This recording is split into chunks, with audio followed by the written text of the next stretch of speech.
우리는 구원받은 하나님의 자녀입니다. 구원받은 하나님의 자녀에게는요, 차원이 다른 삶이 있습니다. 뭐 때문일까요? 우리에게는 차원이 다른 언어가 있기 때문입니다. 그것은 다름 아닌 감사입니다. 하나님께 감사합시다. 서로에게 감사합시다. 왜냐하면 우리가 어떤 일을 만나든지 조금만 더 깊이 생각하면 모두 다 감사할 일입니다. 그러므로 감사하지 않을 일들이 전혀 없기 때문에요, 녹록치 않는 우리의 상황 속에서도 감사하는 자는 차원이 다른 인생을 보장받습니다. 여러분, 우리가 어떻게 차원이 다른 예배의 자리에 앉게 되었습니까? 예배의 자리보다 차원 높은 자리는 없는 줄 믿습니다. 그리고 예배의 자리에 앉으면 좀 믿음의 자존감을 높여야 합니다. 차원이 다른 인생을 살아가도록 우리에게 하나님이 인도해 주시는데 다름 아닌 차원이 다른 감사가 있기 때문입니다. 도무지 감사할 수 없는 막막한 현실을 문제 삼으면요, 감사할 일들이 하나도 없습니다. 여러분, 감사의 근거는요, 우리의 현실이 아닙니다. 풍족하거나 아니면 뭐 덜 풍족하거나, 이게 감사나 우리의 행복의 근거가 아닙니다. 우리의 감사의 근거는 오직 우리 주 예수 그리스도이신 줄 믿으시면 아멘 하시기 바랍니다. 답답하면, 막막하면 예수님의 이름을 부르시면 돼요. 예수님이 우리의 감사의 근거지요. 우리의 행복의 근거지요. 여러분, 조금만 더 생각해 보십시오. 우리를 차원이 다른 인생으로 이끌어 주신 하나님이 우리에게 공짜로, 그것도 무한대로 공급해 주시는 것이 얼마나 많은지 모릅니다. 햇빛, 공기, 물, 바람, 그리고 풍부한 자원처럼 우리가 값을 지불하지 않고도 무한대로 누리고 있잖아요. 이것을 모르는 사람들은 하나님께 감사할 수 없습니다. 종교개혁의 완성자요, 장로교의 효시로 불리는 칼빈은요, 성경을 통해서 명확하게 감사의 근거를 통해서 온 세상을 감사로 충만하게 채우고 있습니다. 그의 고백을 우리 함께 읽어볼까요? 시작. 인간이 창조되기 전 창조주이신 하나님은 인간에게 필요한 모든 것을 준비하셨음을 감사해야 된다. 믿으시기 바랍니다. 성경은 우리에게 복을 주시면서 우리에게 생명을 가진 생명체로 태동시키셨잖아요. 호흡이 있는 자마다 하나님께서 우리가 사는 동안 필요한 모든 것을 예비하셨다는 사실을 분명하게 알고 감사함으로 출발하면 우리의 인생은 감사로 충만하게 되고 단장되게 되는 은혜가 임하게 될 줄 믿습니다. 칼빈은요, 하나님이 모든 것을 준비하셨는데 이것을 구체적으로 무엇을 통해서 표출할 것이냐, 하나님이 영광을 받으시는 예배였습니다. 이 예배, 3부 예배 감사함으로 나오셨습니까? 감사할 일로 가득 채워지면서 우리의 삶으로 파송받게 될 줄 믿습니다. 천국은요, 그야말로 어디에 모형을 뒀느냐, 예배의 모형을 뒀잖아요. 그래서 예배는 천국의 모형입니다. 예배는 감사로 드려야 합니다. 오늘 3부 예배는 좀 이 예배 선택을 좀 들썩들썩 거려야 되지 않겠습니까? 아멘. 예배는 냉랭하게 드린 것이 아닙니다. 감사가 충만해서 감사할 일들이 별로 없다고요, 저에게 가끔씩 야단 맞는 분들이 계십니다. 여러분, 눈만 떠보십시오. 감사할 일밖에 없어요. 오늘 이 예배에 우리에게 영적인 안목을 열어주실 텐데요, 특별히 추수감사절을 준비하면서 2024년 추수감사절을 우리가 얼마만큼 믿음으로 잘 준비하는지 모릅니다. 하나님이 매우 기뻐하십니다. 150만의 인구가 사는 광주광역시의 축제가 되는 추수감사절을 준비하고 있기 때문입니다. 이렇게 반문할 수 있습니다. 추수감사절을 왜 지켜야 하는가? 추수감사절을 지켜야 하는 이유는 무엇일까요? 그냥 단순하게 11월이 되면 감사가 집중되는 달이고, 그리고 추수감사 주일이 있다는 것 정도만 기억하고 있으면 안 될까요? 먼저 기억해야 될 것은 추수는 하나님께 속한 것입니다. 그러면 추수감사 절기에 대해서 하나님이 명령하시는데, 하나님이 명령하신 절기를 지키는 자가 복을 받습니다. 그렇기 때문에 하나님은 오늘 본문인 신명기 16장 13절에 이렇게 말씀합니다. 우리 함께 읽습니다. 시작. 너희 타작마당과 포도주들의 소출을 거두어 드린 후에 이레 동안 초막절을 지킬 것이요. 아멘.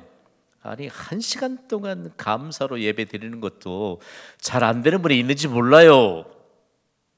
그런데 경신교회 성도들은 예배 훈련이 잘 된 교회인 줄 믿습니다.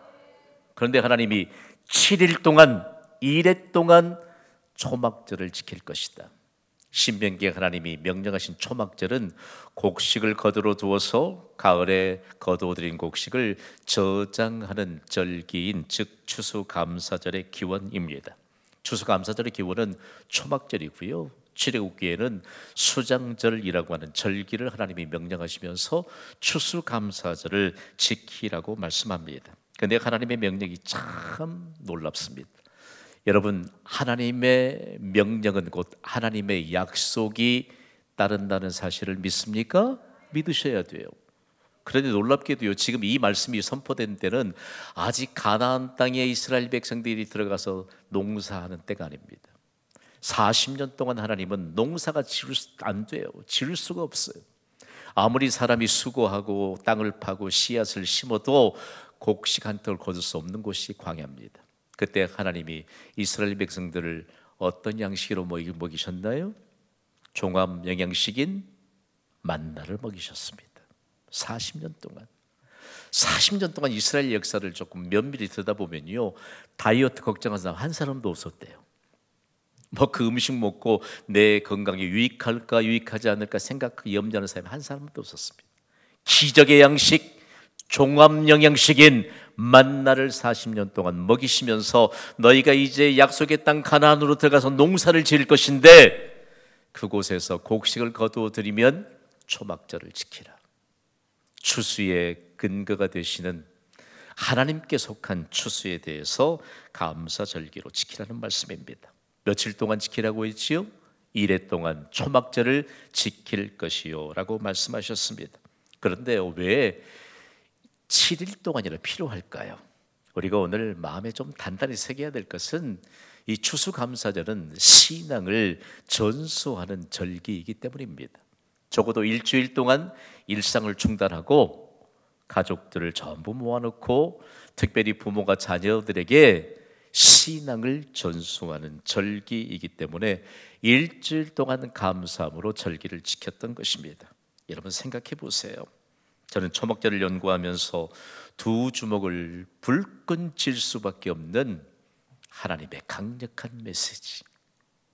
여러분, 우리가 하나님 앞에 감사함으로 서게 되면 반드시 살 길을 열어주실 뿐만 아니라 자손대대로 복 주시는 하나님의 은혜가 임한다는 사실들을 비로소 말씀하셨기 때문입니다.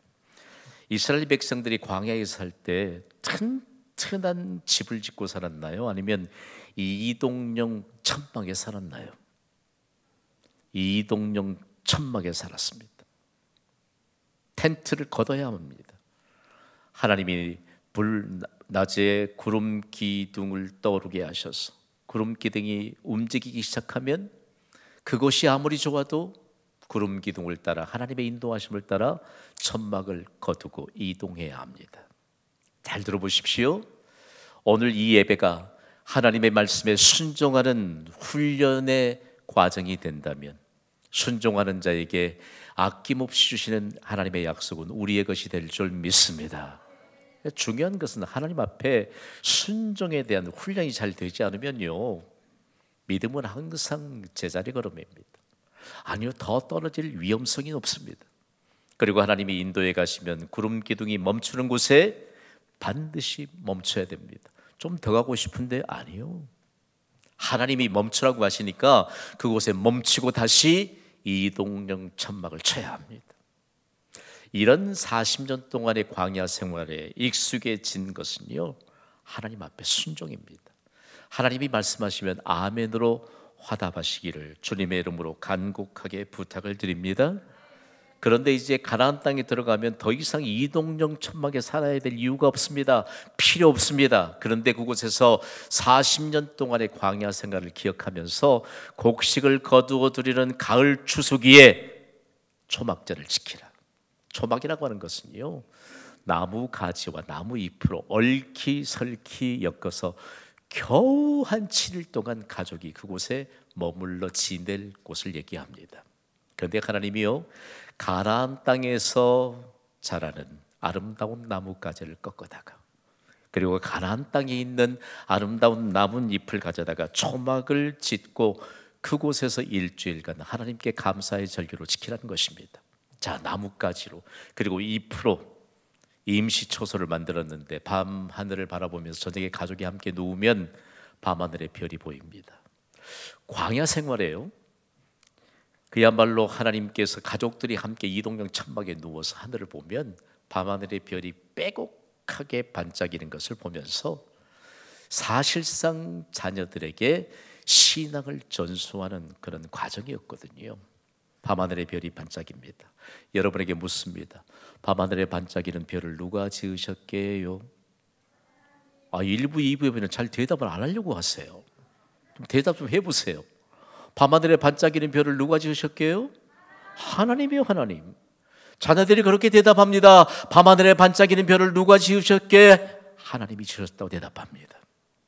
그리고 실제적으로요, 신앙의 교육을 하는데 밤에 잠에 들기 전에 별을 세는 훈련을 계속 반복합니다. 별 하나, 별둘, 별셋, 별넷. 여러분, 조금 우리가 좀 맑고 깨끗한 청정 지역을 가면요, 그야말로 온 하늘의 별들이 무수합니다. 도시에 살면요, 그 풍경을 잘 못 볼 수 있습니다. 별을 세다가 잠이 드는데 수많은 별들 겨우 한 부분 세는 것인데 벌써 수백 개를 세고 1000개도 세고, 그리고 사람의 한계를 가르칩니다. 3000개 정도 셀 수 있을 거야. 그러나 수많은 별들을 지으신 하나님 앞에 인간의 존재는 너무 한계를 치렀다. 그런데 하나님이 무한대로 우리에게 약속하신 것을 이루어 주신다는 신앙을 교육했던 장소가 광야입니다. 그러면서 빠뜨리지 않고 했던 교육이 신명기 1장 11절에게 주신 약속의 말씀입니다. 우리 함께 소리 높여 읽습니다. 시작. 너희 조상의 하나님 여호와께서 너희를 현재보다 1000배나 많게 하시며 너희에게 허락하신 것과 같이 너희에게 복 주시기를 원하노라. 아멘. 하나님의 복이 산부의 배자들 위해 임하기를 주님의 이름으로 선포합니다. 하나님은 복 주시는 분이십니다. 하나님은 복의 주관자이십니다. 하나님은 믿음을 따라 복을 받게 하십니다. 그러니까 우리가 하나님의 말씀에 순종할 수 있는 훈련을 해야 돼요. 순종하면요, 비로소 하나님의 비밀을 전수받게 됩니다. 순종에 관해서 우리가 훈련되지 않으니까 제가 오늘 일부 예배 때 그렇게 선포했어요. 단풍보다 예수님이십니다. 그러니까 아멘 하세요. 여러분 생각해봐요. 우리가 예수님의 은혜, 예수님을 통하여 주시는 복과 비교할 것이 여러분 어디에 있겠습니까? 그러면서 구체적으로 하나님이 초막절에 관해서 강력하게 명령하시는데 오늘 본문이 신명기 16장 15절을 놓쳐서는 안 됩니다. 우리 소리 높여 읽습니다. 시작. 내 하나님 여호와께서 택하신 곳에서 너는 이래 동안 내 하나님 여호와 앞에서 절기를 지키고 내 하나님 여호와께서 내 모든 소출과 내 손으로 행한 모든 일에 복 주실 것이니 너는 온전히 즐거워할지니라. 아멘. 이래 동안 7일이 거듭 강조됩니다. 가족들에게, 자녀들에게 신앙을 전수하라는 것입니다. 여러분, 부모에게 없는 것 하나님께는 다 있는 줄 믿으시면 아멘 하시기 바랍니다. 신앙을 가르쳐야 합니다. 없잖아요. 부모는 한계투성인데. 그러면서 오늘 우리에게 이 초막절 추수감사절기를 통해 주신 약속이 있는데 먼저는 내 모든 소출에 대한 약속입니다. 하나님이요, 우리에게 소출에 대한 복을 주리라고 약속하셨는데 얼마나 참 감사한지 몰라요. 여러분, 우리가 소출에 대한 것, 이 복을 유심히 기억해야 합니다. 오늘 하루 이미 시작하셨지요? 아무리 붙잡아도 오늘 하루는 우리가 붙잡을 수 없어요. 오늘 하루를 사는 동안 우리는 무언가를 심는 과정 속에 있다는 사실을 기억하십시오. 여러분, 좋은 것을 심으시기를 바랍니다. 믿음의 씨앗을 심으시기를 바랍니다. 여러분, 만약에 우리가 믿음으로 기도의 씨앗을 심기만 하면 심은 것보다는 비기고가 되지 않을 풍성한 것을 거두게 하신다는 약속입니다. 그러니까 부지런히 심어야 되는데 좋은 것 심어야 돼요. 좋지 않은 것 심으면 안 돼요. 이 나라를 심히 걱정하는 사람들이 참 많습니다. 여러분, 좋지 않은 거 심으니까 그 열매를 그 심은 것보다 훨씬 더 후대들이 많이 거두고 있습니다. 좋은 거 심어야지요. 믿음으로 심어야지요. 심은 대로 반드시 거두는데 반드시 기억해야 될 것은 심은 것보다 훨씬 더 많이 거둔다는 사실입니다. 사도 바울은요, 충격적인 도전을 줬는데 갈라디아서 6장 7절에 이렇게 전달합니다. 우리 함께 읽습니다. 시작. 스스로 속이지 말라. 하나님은 역업신여김을 받지 아니하시나니 사람이 무엇으로 심든지 그대로 거두리라. 여러분, 믿음을 심으시기를 바랍니다. 믿음대로 거두게 될 줄 믿습니다. 좋은 것을 심으시기 바랍니다. 제가 좋은 것에 대해서 여러분께 함께 설명을 나누자면 많은 시간 할애되겠지만, 좋은 것은 예수님이 성령께서 우리의 삶에 개입해서 좋은 것을 주시는 하나님이신 것을 아주 명확하게 가르치셨습니다. 여러분, 우리가 갖고 싶은 것이 아니고요, 복의 주관자이시오 전능자이신 하나님이 우리에게 좋은 것을 주시는 은혜가 임하기를 주님의 이름으로 선포합니다. 다음으로 어떤 복이 있나요? 어떤 약속이 있나요? 내 손으로 행한 모든 일에 복을 주리라. 하나님이요, 전능하신 손을 통해서 약속하셨어요. 우리의 연약하고 그리고 우리가 내보일 것이 없는 우리의 빈손에도 전능하신 하나님의 손만 결부되면 우리의 손길이 닿는 곳에 복을 주시는 하나님의 약속이 증거될 줄 믿습니다. 빠져나갈 구멍이 없어요. 내 손으로 행한 모든 일에 복을 주리라. 할렐루야. 그러면서 우리에게 추수감사절 모든 일에 복을 주리라고 약속하신 이 추수감사절을 누가 지켜야 할 것인가를 말씀하세요. 오늘 본문 신명기 16장 14절을 우리 믿음으로 봤습니다. 시작. 절기를 지킬 때에는 너와 내 자녀와 노비와 내 성중에 거주하는 레위인과 객과 고아와 과부가 함께 즐거워하되 아멘. 여러분, 말씀 받으시길 바랍니다. 절기를 지킬 때에 누구에게 먼저 말씀하셨죠? 너에게, 나에게 말씀하셨어요. 내가 먼저 추수감사절기 때 하나님께 나오면 모든 일에 복 주시는 약속을 보게 될 줄 믿습니다. 다음으로 누구지요? 내 자녀입니다. 중요한 문제 하나입니다. 오늘 우리가 하나님의 질서와 하나님의 차원에 살고 있습니다. 내가 믿음으로 살아야 수평적으로 믿음의 영향력이 확산돼 갑니다. 제발 믿음으로 사시기를 간곡히 부탁을 드립니다. 그리고 노비와 내 성중이 거주하는 레인과 객과 고아와 과부가 함께 즐거워하는 것은요, 광주광역시로 적용하면 광주광역시민 전체를 얘기합니다. 광주광역시민 전체 가운데 누구를 가장 먼저 받으시겠다는 얘기지요? 나를 받으시겠다는 말씀입니다. 그리고 우리의 자녀들을 받으시겠다는 말씀입니다. 그러므로 이 절기를 지킬 때 우리가 좀 적극적으로 말씀을 받아야 합니다. 반드시 기억하시기를 바랍니다. 추수감사절 말씀을 받으면서, 그러면 구약 시대의 하나님이 가나안 땅에 입성하기 전에도 농사도 짓기 전에 이 말씀을 주셨는데 과연 이 약속의 말씀들은 어떻게 이루어졌을까? 그리고 신약 시대에 예수님이 오셔서 이 말씀에 대한 증거를 어떻게 남기셨을까? 너무 놀라운 사실은요, 추수감사절은 영적 추수감사절로 지키라고 하는 역사적인 현장을 예수님이 남기셨습니다. 구체적인 증거를 남기셨습니다. 한번 선포해 봅시다. 제가 추수감사할 텐데 여러분은 영적 추수감사라고만 선포해 주세요. 추수감사, 영적 추수감사. 예수님은 우리가 계승해야 될 영적 추수감사에 대한 증거를 남기셨습니다. 예수님이 제자들과 함께 전도 여행을 떠나면서요, 유대를 출발해서 이제 구체적으로 갈릴리를 향해 가셨거든요. 그런데 곧바로 가는 직선 거리에 그 중간 과정에 어느 지역이 있느냐? 사마리아 지역이 있습니다. 그런데 똑같은 유대인의 땅이요, 유대 민족이 살고 있습니다.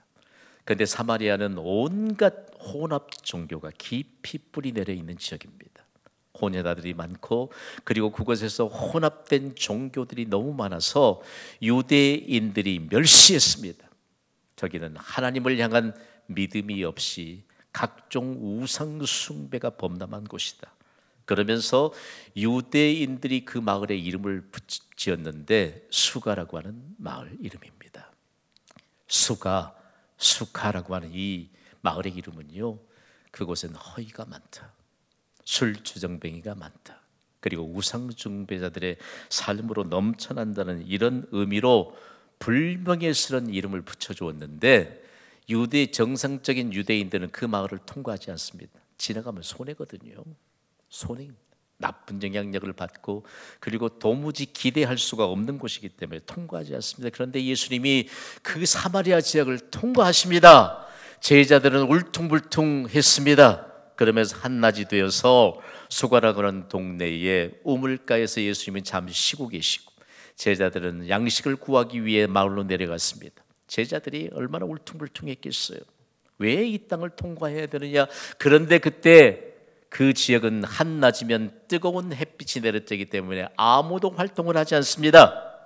쉬고 있을 그때 물동이를 가지고 우물가에 물을 깃기 위해 나오는 여인이 있었습니다. 그 여인은 평판이 좋지 않는 여인이었습니다. 법적인 남편 한 사람도 없음에도 불구하고 벌써 6번째 남편과 살고 있는 아주 불쌍한 여인이었습니다.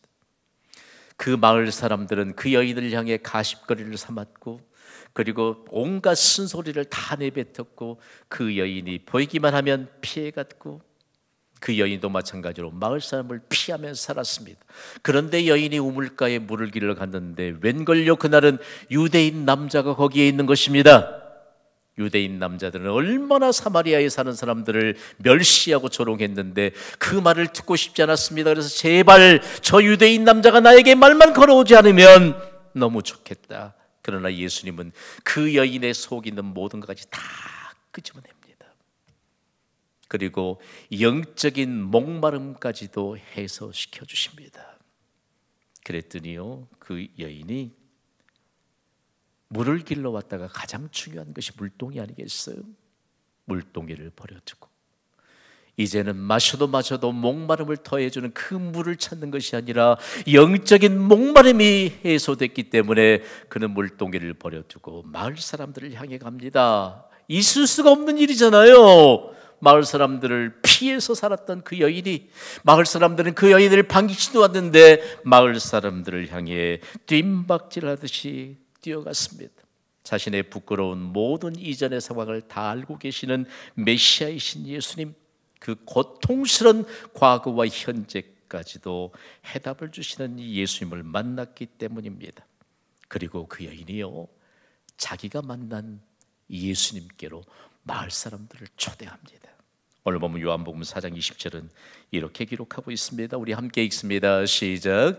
내가 행한 모든 일을 내게 말한 사람을 와서 보라. 이는 그리스도가 아니냐 하니. 아멘. 감추고 싶고 도무지 부끄러운 그런 자신의 상황들을 다 알고 있는 예수님을 와서 보라고 초대합니다. 그리고 그가 그리스도, 구원자, 메시아라고 말합니다. 이 마을 사람들이 이 말을 듣는 순간 성령께서 수가라고 하는 마을에 수많은 영혼들을 추수하기 시작했습니다. 할렐루야! 여러분을 도전합니다. 우리의 영적인 목마름을 해소해 주실 생수이신 예수님을 만나셨습니까? 감사로 충만해져야죠. 여러분 인생을 살면서 종교 하나는 가져야 되겠다 싶어서 이 예배에 나오셨나요? 그건 믿음이 아닙니다. 믿음이 아닙니다. 예수님을 인격적으로 만나면 여인처럼 순간 변화됩니다. 우리의 모든 것을 알고 계시는 하나님, 예수님은 하나님에 대해 증거하기를 머리털까지도 세심받은 하나님이라고 말씀하시는데, 그 하나님의 실제이신 예수님을 여인이 만났습니다. 우리가 해결해야 될 일이 너무 많습니다. 그러나 그 해결자이신 예수님은 지금 내 안에 계십니다. 그 예수님을 소개하면서 와서 보라고 초대했을 때 성령께서 그 마을의 무수한 영혼들을 추수하기 시작하셨습니다. 우리가 말하는 순간, 그리스도를 소개하는 순간 성령께서 우리의 가족의 영혼을 추수하게 될 줄 믿습니다. 우리의 이웃의 영혼을 추수하게 될 줄 믿습니다. 이 비밀들을 오늘 우리에게 가르쳐주고 있습니다.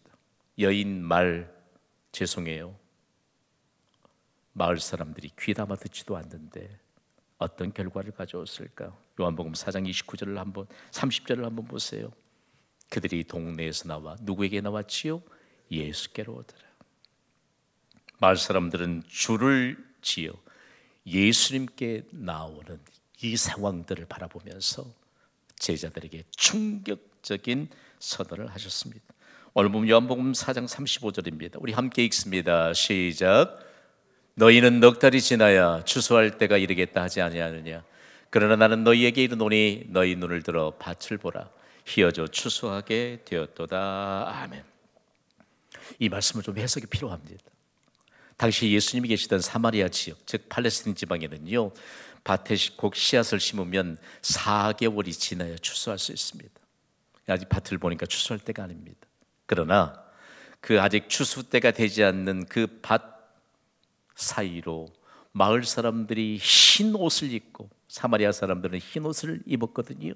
흰 옷을 입고 예수께로 나오는 그 모습을 제자들에게 보여주면서 영적 추수 때는 심은 즉시 추수할 수 있다는 이 중요한 교훈을 직접 현장에서 가르쳐주는 것입니다.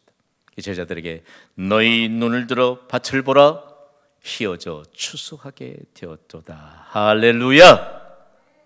오늘 우리 속에요, 우리의 영혼을 추수하신 분은 예수님이십니다. 우리는 예수님의 능력을 잘 믿지 않는지도 모릅니다. 아직 때가 되지 않았다고요? 참말의 말씀이요, 심어야 됩니다. 영적 추수는 심은 즉시 추수의 결과를 가져온다는 사실들을 예수님이 제자들에게 보여주시면서 가르칠 때 모두가 차원이 다른 인생으로 이끌어주시는 예수님의 놀라운 은혜를 덧입게 되고, 제자들은 이 사건 이후로 영적 추수의 시기에 관한 것을 명확하게 인지하고 복음을 들고 담대하게 나갔다는 사실 여러분 아십니까? 우리 가족은 아직 멀었잖아요. 이제는 하셔서는 안 돼요. 영적 추수 시기는 오늘 우리에게 있어서 가장 적합한 때인, 우리가 복음의 씨앗을 심는 순간 거두게 하시는 놀라운 하나님의 약속이 증거된다는 사실 여러분 믿으시기 바랍니다. 그러면서요, 오늘 요한복음 4장 39절에는 얼마나 중요한 대목을 우리에게 가르치는지 몰라요. 우리 소리 높여 읽어봅시다. 시작. 여자의 말이 내가 행한 모든 것을 그가 내게 말하였다 증언하므로 그 동네 중에 많은 사마리아인이 예수를 믿는지라. 아멘. 나 형편없는 인생 산 거 알지? 내가 행한 모든 것을 그 여인이 아니고 예수님이 나에게 말씀해 주셨는데 이 내용들을 만났다. 내가 예수님을 만난 이 중요한 간증을 얘기했는데 동네에 많은 사마리아인이 예수를 믿는지라. 아멘. 영적 추수의 때가 임박하였기 때문입니다. 결론의 메시지를 우리 다 함께 선포하겠습니다. 시작. 차원이 다른 삶으로 이끄는 영적 추수 감사. 실제적으로 추수 감사들은요, 일주일 동안 자녀들의 영혼을 추수하는 감사절기를 드렸습니다. 너희들이 일주일 동안 신앙으로 무장하고, 믿음의 부모가 당연히 해야 될 거 아니겠습니까? 복받은 일인데요. 우리는 광주 시민을 차원이 다른 삶으로 이끄는 영적 추수를 위해 부름받은 자들입니다. 모든 일의 복지는 하나님의 약속이 우리로 말미암아 우리의 가족에게도 우리의 이웃에게도 충만하게 되기를 주님의 이름으로 축원합니다.